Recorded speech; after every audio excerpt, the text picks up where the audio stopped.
I am finally continuing a passion project of mine, decades of horror. If you haven't seen the very first video of this series, go watch that first if you're curious on the very first horror movie, the very first horror remake, and the very first horror element ever in history.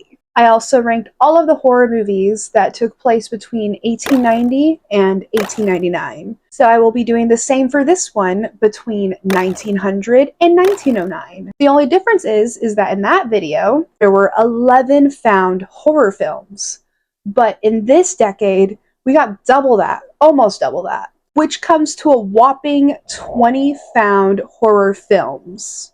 I will be going through the bottom 15 a little bit quickly. Then, when we get to my top 5 favorite horror films of this decade, I will also be comparing the stories from those horror films to modern horror films to help you guys kind of understand what these films were about back then. I will be leaving the list of lost films from this decade at the very end of this video. Alright, number 20 is The Haunted Curiosity Shop of 1901 and is directed by Walter R. Booth and produced by Robert W. Paul. As for the synopsis of this film, read the title.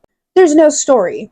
It's haunted. That's it. That's all this is about. The sad part is that all the trick shots that were performed, the lack of story, the lack of any substance in this film is not why it's at the bottom, actually. But the reason why it's all the way at the bottom is because they have an actor perform blackface in this film.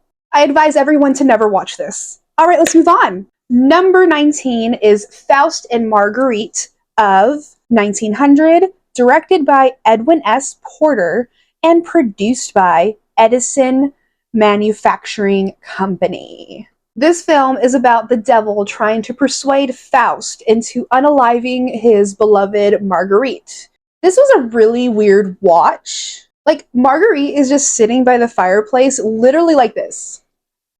Someone is here, it's either Faust or the devil, and Faust or the devil is over here, just right in front of her, right here. And they're both discussing killing her. So it's like Edwin just wanted a reason to do a trick shot, so he's like, oh, let me just go pick a story from literature out of thin air and crap all over it and just do a random trick shot. Also, this won't be the last time you hear about Faust. For some reason, Faust became a very popular literature story to depict in horror films. To put it briefly, the story of Faust is basically just a man who is what is that? Who is insanely intelligent, very successful, very rich, has everything, you know? But then he gets bored with his life, so he goes to the devil and makes a deal with him in order to possess power for a small part of his life. And then once his life is over, he gets his soul sent to hell. As for Marguerite, I literally found nothing about her. She could have just been made up in the land of horror during this decade. Number 18 is, here we go again, Faust and Memphis. It means devil, of 1903, directed by Alice Guy Blaché. Guess what, guys? She was the very first female director in horror history. This film is a retelling of Faust's history, basically. Unfortunately, it's ranked this low because it wasn't executed very well. The transitions were insanely messy. Like, once I was catching up with what was going on in that current scene, they would jump to completely something else, where I'm like, okay, now I gotta, get immersed in this scene. I don't know what's going on here. So I read some reviews to see if it was just me, but other people also complained about the transitions. Nonetheless, I am still proud to have watched a very old horror film, the very first horror film, directed by a woman. So that's really cool. Number 17 goes to The Spider and the Butterfly of 1909, directed and produced by Georges Méliès. My guy is back. If you guys watched my first Decades of Horror video, He is the king of horror currently in these decades. This film is about a magician who makes a butterfly woman and a star woman appear out of thin air. And the magician grows tired and takes a nap. Well, during his nap, the star woman turns into a spider, and then she drags the butterfly woman into her web. Unfortunately, there's only a fragment of this film available, but other than that, I feel like this story was still portrayed pretty well with this small part of the film. I love the visuals of this film. So it goes from like slightly vibrant colors into red when the Star Woman turns into a spider, and I thought that was a very clever thing to do. Number 16 is Faust and Marguerite from 1904, directed by Georges Méliès. So this one is the better version of Faust so far, in my opinion. And this one is about Faust and Marguerite being sentenced to hell. I guess Marguerite's being dragged with him. So I read a few comments, and apparently this film was supposed to be 15 minutes long, but it's only 4 minutes long.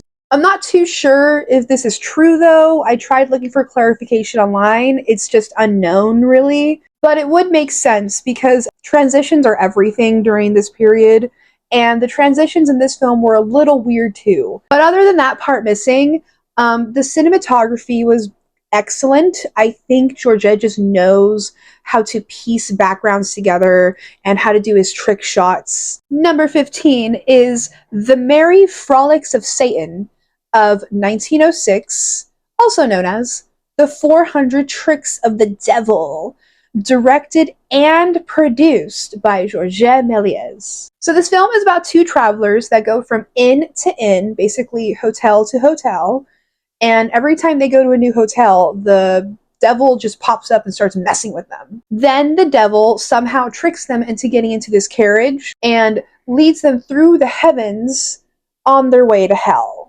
The production design of this film is immaculate. I was impressed. Towards the end, something very sinister is shown in this film. This film is probably like one of the very first body horror films, I want to say. It was a shocking visual, and the execution was really good. Great job, Georges, again.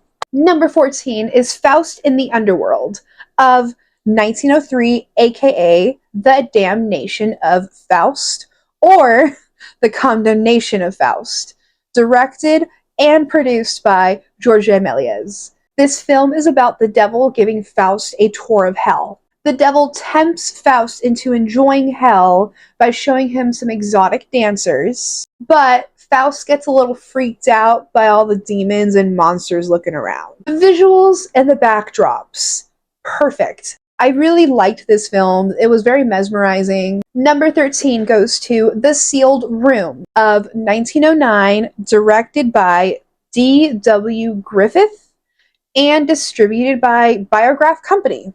This film is about a king who has a room built with no windows and only one exit in order to have privacy with his beloved. When the room is finished being built, the woman had a secret lover, and she brings this secret lover into the sealed room. The king catches them, and he calls in some men to wall up the exit in order to trap them both in there as punishment for cheating. So this film is based off of two different stories, the first being Edgar Allan Poe's The Cask of Amontillado. And in this story, it is about a man who feels that another man has insulted him, and as punishment, he lures him into the catacombs and traps him in there. The second story depiction is by Honoré de Balzac,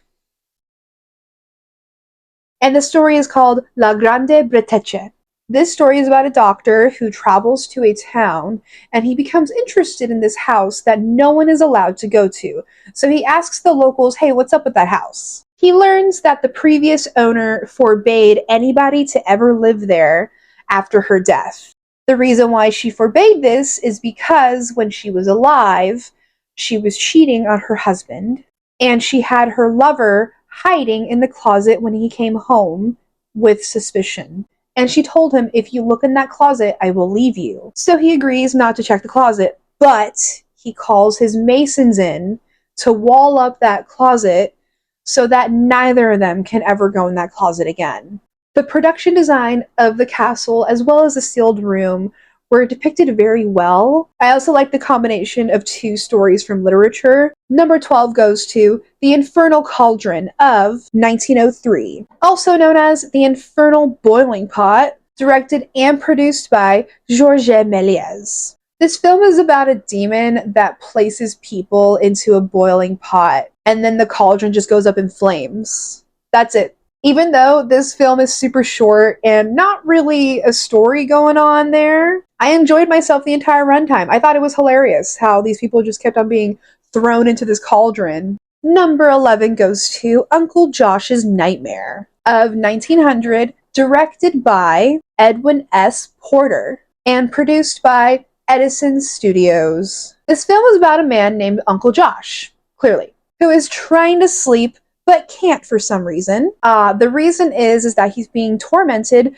by a being that is dressed like a devil. The description never says that it's the devil, so I just say that it's a being dressed like the devil. This film is just fun, okay? I want to say this is a cross-genre of comedy and horror. It could have been scary back then, though. Who knows?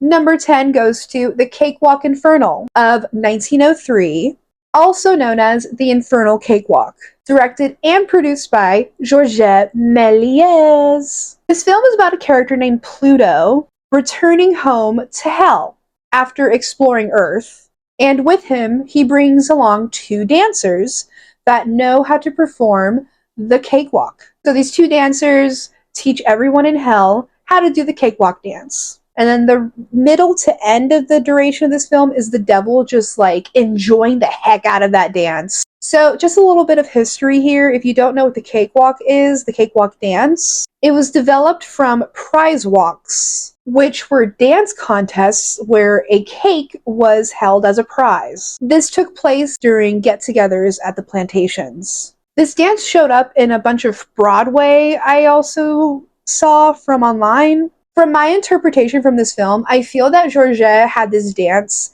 set in hell as commentary towards the oppressors and how they never caught on to the meaning of the dance. The oppressors, I feel, represent the monsters, the demons, and the devil, while the two dancers were clearly supposed to be representing the oppressed, since they knew the dance and were teaching it to all these awful, horrid beings. So yeah, I thought it was very interesting how Georges did this film. I also just loved the execution of the film, and the way the devil looks towards the middle and end was just very interesting. Number 9 goes to The Treasures of Satan of 1902, also known as The Devil's Moneybags, directed and produced by Georges Méliès. This film was about a miser, basically a person who is rich but insanely frugal. So, Mr. Krabs, who has their money locked up in the halls of a chateau. Chateau.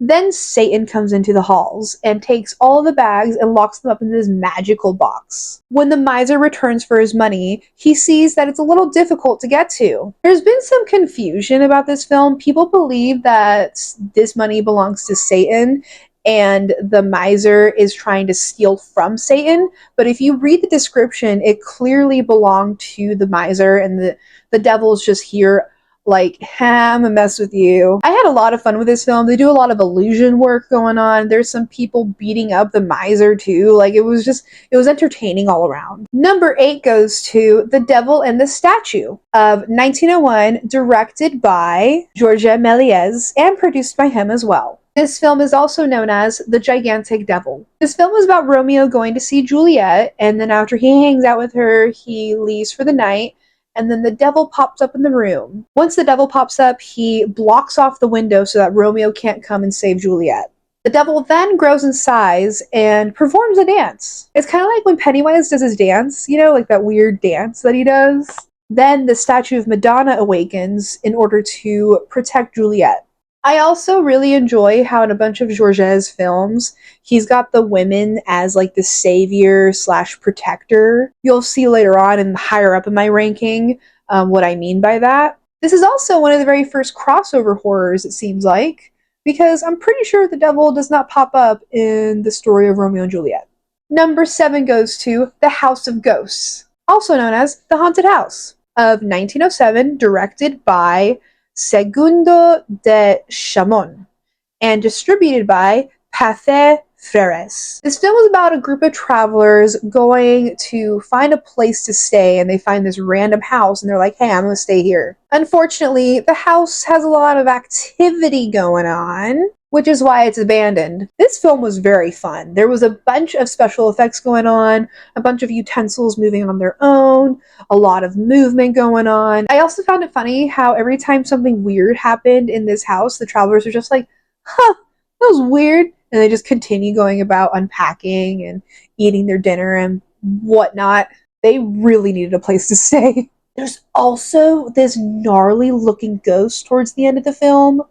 It is so giant in size and just so creepy to look at. Number 6 goes to The Haunted Hotel of 1907, directed by J. Stuart Blackton and produced by Vitagraph Company of America. This film is about a traveler who stays at an inn, and he unfortunately gets no rest because there's a lot of ghost activity going on here. This film is very, very close to the previous one I just talked about, which is why they're both ranked right next to each other. But the reason why I have this one slightly higher is because there's a scene where the room is tilted and the actor acts as if he's like falling to one side or he tries to climb up the floor. And this reminded me of A Nightmare on Elm Street, when Tina is climbing up the walls onto the ceiling. So I really liked seeing that in this film. Alright, with the mention of A Nightmare on Elm Street, I am now entering my top 5 films, which means each film that I talk about will have a modern horror comparison. So, stick around! Number 5 goes to Uncle Josh in the Spooky Hotel, from 1900, directed by Edwin S. Porter and produced by Edison Studios. This film is about good old Uncle Josh again, from Uncle Josh's Nightmare, which means this film is the very first sequel in horror cinema. Once again, Uncle Josh is being tormented by a ghost in this hotel room. But he's not alone this time. He has a friend with him. And while they're both being tormented, they both keep blaming each other like, hey, stop messing with me. But really, it's the ghost. He's just, like, screwing with them. Man, this film was so funny, and I had a lot of fun watching it. Now, for my modern horror comparison, can you already guess which modern horror I'm gonna pick? If you guessed 1408, then you're correct. 1408 is about a writer who writes stories about haunted places. He hears about the room 1408 being the deadliest, most haunted room ever, and this intrigues him. So he decides to go and stay in this room to find out if it's actually haunted, and then if it is, he's got a story for his work. Unfortunately, the room becomes a little too much for this writer, and he finds that he's fighting for his life. If you guys didn't guess why I picked this modern horror as a comparison, I think it's pretty obvious. They take place in a hotel, and it's about ghost encounters. Both films. Number 4 is The Black Imp, of 1905, directed by Georges Méliès, and of course produced by him as well. This film is about a traveler who stays at an inn, and he starts being tormented by this black imp that's just chilling in his room, but he's not checked into the room, so he's living there for free. So the imp is not happy about this and tries to scare away this man.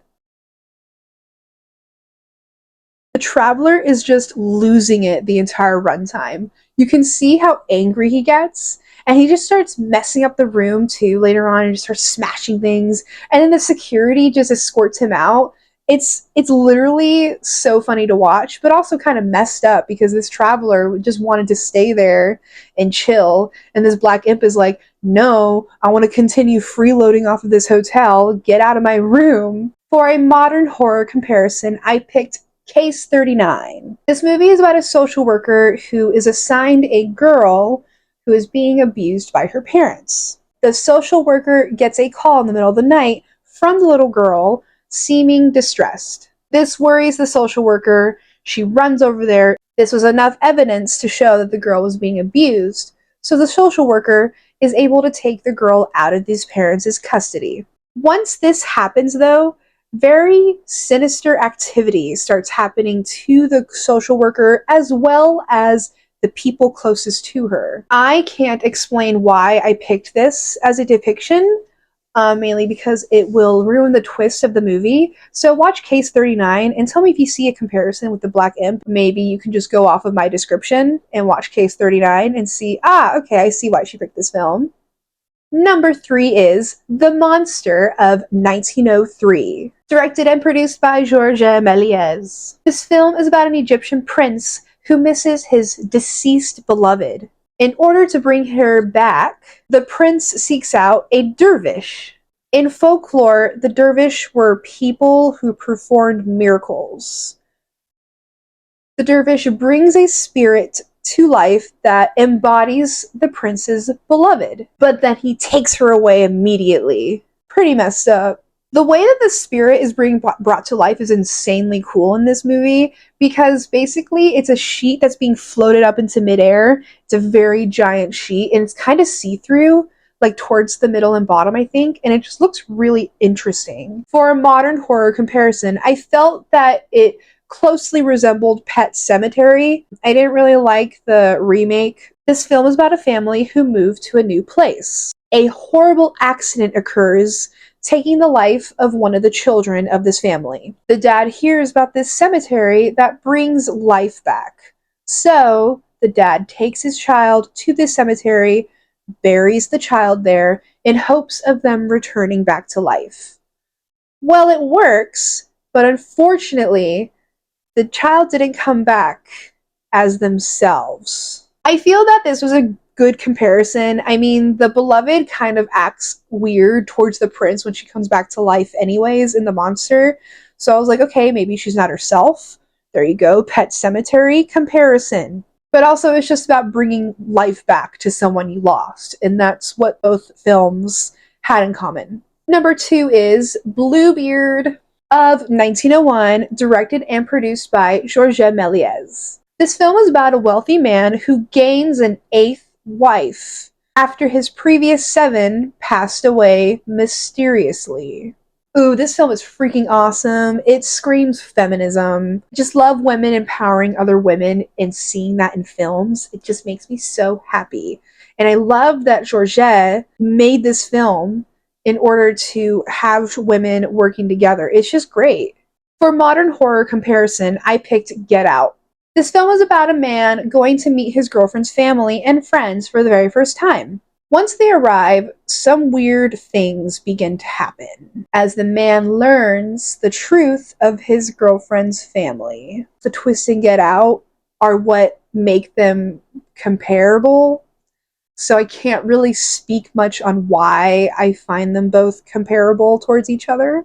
Number 1, my favorite film of the horror genre between 1900 and 1909 goes to The Red Specter from 1907, directed by Segundo de Chamon and Ferdinand Zecca, 2 directors. Produced by Pathé Frere. This film is about a demonic magician performing magic tricks that harm women, but a good spirit pops in, ruining each magic trick he tries to do in order to save these women. Oh, and the good spirit is a woman.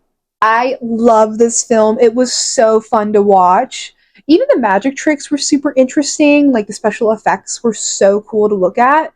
But my favorite part, hands down, is the good spirit. She just keeps popping in, and she's like, dude, stop. Oh, she also steals his cape in the end of the film, and I was like, yes, girl. For modern horror comparison, I chose Becky, which was a recent watch for me, and a very first watch for me as well. This movie is about a girl who is angry at the world due to the death of her mother happening recently. Her dad surprises her with a trip to their family home and has his fiancée along with her son join with them. The girl wasn't too happy about that. During their stay, a group of neo-Nazis break into their home looking for a key of some sorts. Becky becomes the family's only hope at survival since she wasn't in the house at the time of the break-in. Again, this film is about a badass girl just kicking butt throughout the film. And I just compared her with the good spirit from the Red Specter. Now for the Lost film list, before I put it up, I wanted to touch base on a film that's on here. This film is called Satan at Play of 1907, directed by Segundo de Chamon and produced by Pathé Freret. This film keeps getting mistaken for the Red Specter, and the reason is because if you look up Satan at Play, the Red Specter shows up. Well, Satan at Play is actually a lost film, and it's about the devil magician, going up to Earth and terrorizing people. He causes a lot of havoc, which causes Madam Devil, is what the description says, to come up there and be like, stop, and brings him back to hell where he belongs. So the synopses, is that a word? Are both very different from one another, so I'm not sure how people are not reading the synopsis before reviewing the films, but I would advise read the synopsis and compare that to what you're watching and be like, okay, is what I'm watching matching the description? Alright, thank you for sticking around till the end. I hope you did. Are you still there? I am super excited to get into the next decade of horror. If you enjoy this video, please comment and like it, of course. I want to talk to you guys. Are you guys interested in the horror history world?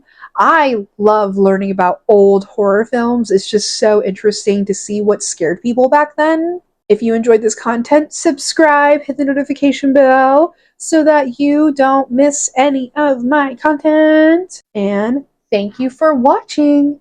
Bye, everyone.